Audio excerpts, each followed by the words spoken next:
Okay, here's an update. Let's check the progress. This is essentially,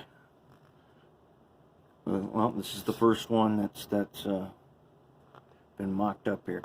Does not work, doesn't turn, and I mean the reason is pretty clear, is that I did not get the gears in exactly the right spot that I want them. I haven't figured out the method yet to calculate where to center these things, so it's pretty close.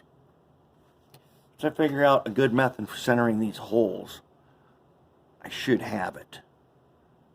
But at least now we're on to the part where all I got to do is move around these holes until I get it. And hopefully I can figure out a general formula so that I can extend it longer or I can make it shorter. And that's what I need. I unfortunately don't have a bunch of choices for all these different gears. But what we do have is something like that. So